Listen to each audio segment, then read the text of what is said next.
Hi welcome to లీటెన్ channel. So ఇవాటి topic ఏంటంటే గ్రాఫిక్ డిజైనింగ్లో ఇంకొక ఇంపార్టెంట్ టాపిక్ అయినటువంటి అడోబ్ ఇన్డిజైన్ గురించి ఇవాళ మనం దానికి సంబంధించి ఇంట్రడక్షన్ మరియు ఓవర్వ్యూ ఏంటి అంటే టూల్ ఎట్లా పనిచేస్తుంది ఏంటనే ఇన్ఫర్మేషన్ మనం డిస్కస్ చేద్దాము. సో ఇది అడోబ్ ఇన్డిజైన్ అనేది ఏంటంటే గత ఒక 6 వెర్షన్స్ నుంచి మాత్రం ఇన్డిజైన్ అనే పేరు పెట్టారు. దీనికి ఫస్ట్ వర్షన్ వచ్చేసి యాక్చువల్గా ఫస్ట్ దాదాపు మనం చాలా సంవత్సరాలు చూస్తున్నటువంటి డిటిపి ఈ బ్రోచర్ డిజైనింగ్ వీటన్నిటి కోసం యూజ్ చేసే బుక్స్ ప్రింటింగ్ కోసం యూజ్ చేసేంత కూడా పేజ్ మేకర్ ఉంటుంది. సో పేజ్ మేకర్ యొక్క అడ్వాన్స్ వెర్షన్ ఏదైతే ఉందో దట్ ఈస్ ద ఇన్డిజైన్ అనమాట. సో ఇన్డిజైన్ అంటే ఇదేదో కంప్లీట్ బాగా పెద్ద కొత్త సాఫ్ట్వేర్ కొత్త అప్లికేషన్ అని చెప్పేసి అని అనుకోకండి. ఇదంతా కూడా ఓన్లీ పేజ్ మేకర్ సాఫ్ట్వేర్నే మోడిఫైడ్ చేసి కొత్త నేమ్తో అడ్వాన్స్డ్ వెర్షన్గా చేశారు. So that is the InDesign అనమాట. సో డైరెక్ట్గా ఇక్కడ సెర్చ్ ఏదైతుందో సెర్చ్ లోపల నుంచి డైరెక్ట్ ఇన్డిజైన్ అని చెప్పేసి నేను క్లిక్ చేయండి, టైప్ చేసి వస్తుంది. సో ఇవన్నీ బేసిక్ వెర్షన్స్ కాబట్టి నేను దాని గురించి మీకు చెప్పట్లేదు. సో ఇది ఓపెన్ అవ్వడం టైం ఎక్కువ తీసుకుంటాను కాబట్టి నేను డైరెక్ట్ ఓపెన్ చేసి పెట్టాను, ఓపెన్ చేశాను. ఇది ఇన్డిజైన్ సాఫ్ట్వేర్కి సంబంధించినటువంటి కంప్లీట్ ఇంటర్ఫేస్ అనమాట. అడోబ్కి ఏదైతే ఉంటుందో ఆ అడోబ్ సాఫ్ట్వేర్స్లో ఏవైతే ఉంటుందో సేమ్ అదే ఇంటర్ఫేస్ అంటే దాంట్లో ఎట్లాంటి తేడా లేదు.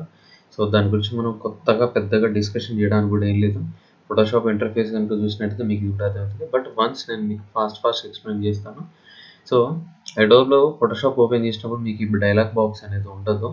బట్ ఇన్డిజైన్లో మాత్రం మీకు ఈ డైలాగ్ బాక్స్ అనేది వస్తుంది. ఇది వచ్చేసి ఇక్కడ సో ఫస్ట్ ఇక్కడ ఓపెన్ రీసెంట్ ఐటమ్ అని కనిపిస్తుంది. అంటే ఆల్రెడీ మనం ఏదైనా వర్క్ చేస్తుంటే మాత్రం ఆ లిస్ట్ ఇక్కడ కనిపిస్తూ ఉంటుంది. డైరెక్ట్ ఓపెన్ అండ్ లొకేషన్ కంటే ఓపెన్ క్లిక్ చేయగానే ఎక్కడికి వెళ్ళాలి అని చెప్పేసి మై కంప్యూటర్ లొకేషన్లో తెలుస్తుంది. మీరు ప్రీవియస్ వర్క్స్ అయినా క్లిక్ చేసి ఓపెన్ చేసుకోండి. లేదనుకుంటే ఇక్కడ డాక్యుమెంట్, బుక్, లైబ్రరీ ఈ మూడు ఉంటాయి అన్నమాట. అసలు ఏంటి ఈ మూడింటికి తేడా అంటే మీకు ఎక్సెల్ గురించి ఐడియా ఉంటే మీకు ఈజీగా తెలుస్తుంది. డాక్యుమెంట్ అంటే ఏంటంటే ఒక పేజ్ అనమాట. బుక్ అంటే ఒక పేజ్లో మల్టిపుల్ డాక్యుమెంట్స్ అనమాట. లైబ్రరీ అంటే ఒక లైబ్రరీలో మల్టిపుల్ బుక్స్ లోపల మల్టిపుల్ డాక్యుమెంట్స్ అనమాట. సో ఇది సీక్వెన్స్ అనమాట. అంటే లైబ్రరీలో బుక్స్ ఉంటాయి, బుక్స్ లోపల డాక్యుమెంట్స్ ఉంటాయి అనమాట. సో మనం ఇప్పుడు ఒక సింగిల్ పేజ్ చేయబోతున్నాం కాబట్టి ఒక డాక్యుమెంట్ అని చెప్పేసానండి ఆటోమేటిక్గా వచ్చేస్తుంది. ఇంకా కింద బాటమ్ పార్ట్కి వస్తే getting started, new feature, resources అని ఇస్తాడు. సో ఏం అవసరం లేదు, డైరెక్ట్గా మీకు అన్ని ఆప్షన్స్కి వచ్చి మనం డిస్కస్ చేస్తాను కాబట్టి అవసరం లేదు. న్యూ ఫీచర్స్ క్లిక్ చేస్తే పాత వెర్షన్కి కొత్త వెర్షన్కి ఉన్నటువంటి వేరియేషన్ ఏంటి అనేది మనకి ఇక్కడ తెలుస్తుంది. రీసోర్సెస్ ఏంటంటే ఇన్డిజైనింగ్లో జస్ట్ లైక్ క్లిప్ ఆర్ట్స్ అనేది ఉంటుంది. ఆ క్లిప్ ఆర్ట్స్ని ఎట్లా యాక్సెస్ చేసుకోవాలంటే ఏంటంటే రీసోర్సెస్లో ఉండే అవకాశం ఉంటుంది. సో ఇక్కడ అడోబ్ టీవీ అని అదర్ ఇచ్చాడు. ఈ డైలాగ్ బాక్స్ మీకు ఎవ్రీ టైం ఓపెన్ చేసినప్పుడు ఒకవేళ కనిపించకూడదు అనుకుంటే ఇక్కడ డోంట్ షో అగైన్ అని క్లిక్ చేసేసి డైరెక్ట్గా మీకు కావాల్సినటువంటి డాక్యుమెంట్ ఏదైతే ఉందో డాక్యుమెంట్లోకి వెళ్ళండి. సో నేను ఇప్పుడు మన బుక్ లైబ్రరీ గురించి డిస్కస్ చేసేంత వరకు నేను టిక్ పెట్టట్లేదు. సో మీరు టిక్ పెట్టేసి డాక్యుమెంట్లోకి వెళ్ళండి. సో ఒకసారి డాక్యుమెంట్ క్లిక్ చేయండి. క్లిక్ చేయగానే మనకి ఇక్కడ డాక్యుమెంట్కి సంబంధించినటువంటి కేటగిరీ ఏంటి, పేజ్ ఏంటి, ఎన్ని పేజెస్ కావాలి, number of pages, starting page ఎక్కడి నుంచి రావాలి, నెంబర్ ఆఫ్ మెజర్మెంట్కి సంబంధించిన డిఫరెంట్ టైప్ ఆఫ్ ప్రింటింగ్కి సంబంధించిన సైజులు అండ్ వాటికి సంబంధించి కంప్లీట్ మెజర్మెంట్ ఇవన్నీ మీకు పేజ్ సెట్టింగ్స్ లోపల వస్తాయండి. అక్కడ మీకు క్లియర్గా చెప్తున్నాను.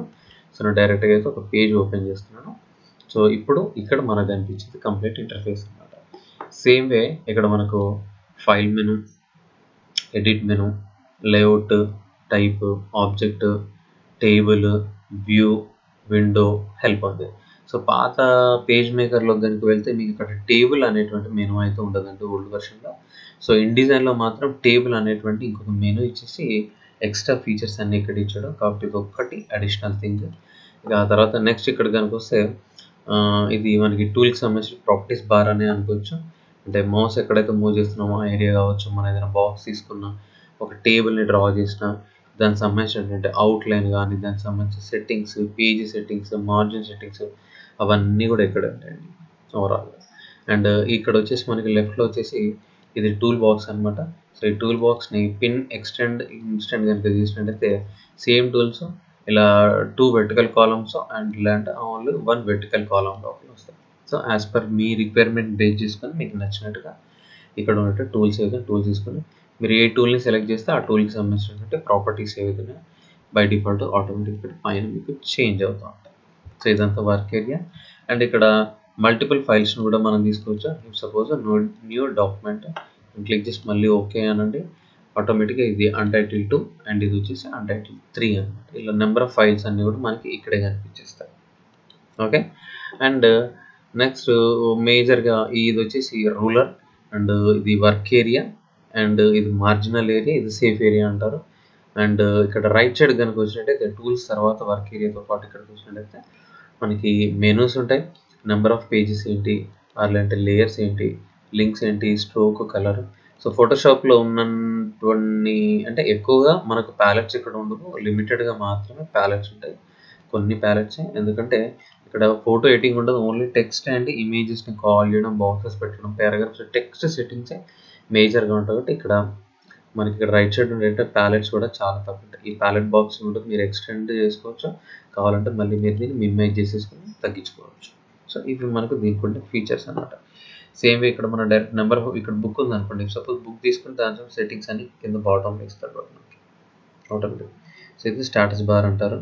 సో సో మరి ఇది మిడ్లో ఉండేటువంటి బ్లాక్ లైన్ ఏదైతే ఉందో ఇది కాకుండా కూడా వర్క్ ఏరియాలో మనకు రైట్లో లెఫ్ట్లో ఇంకా చాలా స్పేస్ ఉంటుంది. ఇదంతా ప్రాక్టీస్ ఏరియా కోసం కావచ్చు, లేదా వర్క్ కోసం ఎంత తెచ్చుకున్న ఫొటోస్, టెక్స్ట్ లాంటివన్నీ ప్రింట్లో పడుకుంటే పక్కన ఇక్కడ పెట్టుకొని మనం ఇక్కడ కాల్ చేసుకోవడానికి కోసం కూడా ఈ right and left area part అవుతుంది ఇది ఉంటుంది అనమాట.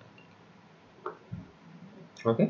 సో దిస్ వన్ ఇలా మనము మల్టిపుల్ పేజెస్ని యాక్సెస్ చేయొచ్చు, మల్టిపుల్ ఇమేజెస్ని ఓపెన్ చేయొచ్చు. సో ఒకసారి బుక్ కూడా చూద్దాం. న్యూ డాక్యుమెంట్ బుక్ 1 సేవ్ అంటాను నేను.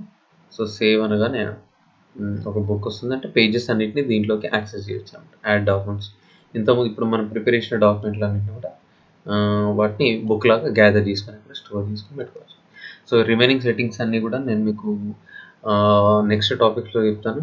జస్ట్ ఇది కేవలం మీకు ఇంట్రడక్షనరీ పార్ట్, ఓవర్వ్యూ, ఇంటర్ఫేస్ గురించి ఇన్ఫర్మేషన్ మాత్రమే కాబట్టి మీకు అడిషనల్ డీటెయిల్స్ ఏమి ఇవ్వట్లేదు. సో నెక్స్ట్ వీడియోలో మీకు 1 by 1 tools and menus and settings each and everything ఏదైతుందో అన్ని టాపిక్స్ అన్ని కూడా మీకు ఎక్స్ప్లెనేషన్ చేయడం జరుగుతుంది.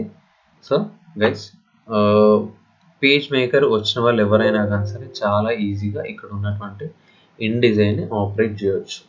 ఓకే, అది మాత్రం మర్చిపోకండి. It's a very flexible software for text editing కోసం. ఇది మనకు మంచి సాఫ్ట్వేర్ అనమాట. Okay. So guys, so version compatibility కూడా ఇది వచ్చి CS5, బట్ ఇది కాకుండా కూడా ఇంకా అడ్వాన్స్ వర్షన్స్ ఏది వచ్చినా ఏ వర్షన్ నేర్చుకున్నా మీరు మిగిలిన వర్షన్స్ అన్నింటినీ కూడా ఈజీగా యాక్సెస్ చేయగలుగుతారు, ఈజీగా వర్క్ చేయగలుగుతారు. Okay, that's it. సో నేను ఈ సాఫ్ట్వేర్ని డైరెక్ట్ ఇప్పుడు నేను క్లోజ్ చేస్తున్నాను. సో మీకు నెక్స్ట్ టాపిక్లో టూల్స్ తర్వాత menus and page brochure, pamphlet creation, each and everything అన్నీ కూడా మీకు లీటన్ ఛానల్లో మీకు 1 by 1 నెక్స్ట్ వీడియోస్లో ఉంటుంది. సో గైస్ చూస్తూ ఉండండి లీటన్ ఛానల్. ఓకే, థ్యాంక్ యూ అండి.